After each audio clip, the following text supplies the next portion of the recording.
Welcome to Go for Gold.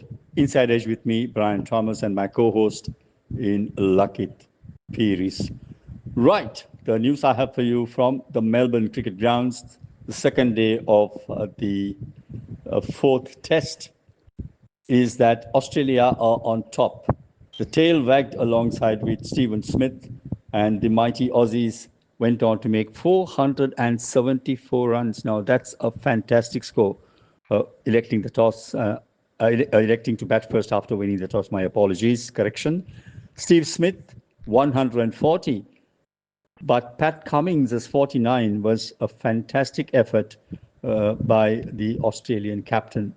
Bumrah ended with 4 wickets for 99, Jadeja 3 for 78, and Akashdeep, who got carted around the park, 2 for 94. And India at stumps on the back foot, 164 runs for the loss of 5 wickets. Jaiswal run out for 82, KL Rahul 24, and Kohli, who's become very unpopular among the Australian fans and the media, made 36, sadly though. Right, Pat Cummins, 2 wickets for 57. And of course, Scott Boland, the wonderful bowler, right arm seamer, 2 for 24. Nathan Lyon is bowling pretty well. And he bowled just just bowled 5 overs and had 1 maiden. So there's a bit of assistance, I think, for the spinners because Jadeja himself was able to spin that ball across that particular pitch. So we'll keep our eyes focused.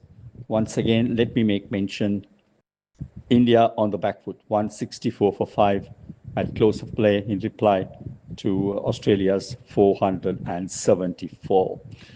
Now let's go across to the Proteas land where a short while ago the South Africans, in reply to Pakistan being bowled out for 211, were 121 runs for the loss of 3 wickets.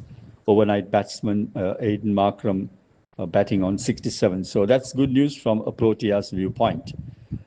Dwelling on the story about Kohli that's going around, I read a fantastic article by the professional Bipin Dani. I told you about that famous journalist. He's penned down something on Sri Lanka's Daily Mirror as well, investigative cricket journalist, and he said Daryl Harper, the former umpire of Australia, was very critical about Kohli's behavior, and he said this is not the spirit of cricket, especially when you are an icon, admired by millions around the world.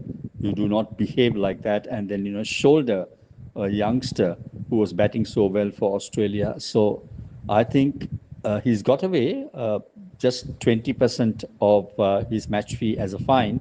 But according to Sunny Gavaskar, he says that's a fair decision by the ICC because that is the level 1 punishment for anyone using the shoulder on the opposition player. But the cricket world will not look at it that way. It's the spirit of the game, though. That's what matters. So there we go. That is not very good news for Kohli. He was out for 36.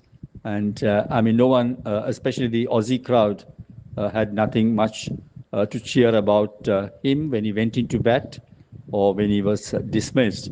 But there was disappointment all around 70,000 spectators who had come to watch the match. Of course, Kohli did have support from the Indian fans. If one has an opportunity to read that fantastic article written by Bipin Dani, please do so, because he has actually brought facts and figures, which is, I think, very, very knowledgeable if you are a cricket lover. Well, that's it from me for now, for the moment. Remember, 474, all out Australia, the tail wagging alongside with Stephen Smith, and India in day 2 on 164 for the loss of 5 wickets. I think the happier of the two camps, obviously, is Australia. This is Brian Thomas signing off on behalf of Go for Gold, and we look forward to another episode where you will join me tomorrow for more of the latest. Thank you, and have a wonderful day. Bye for now.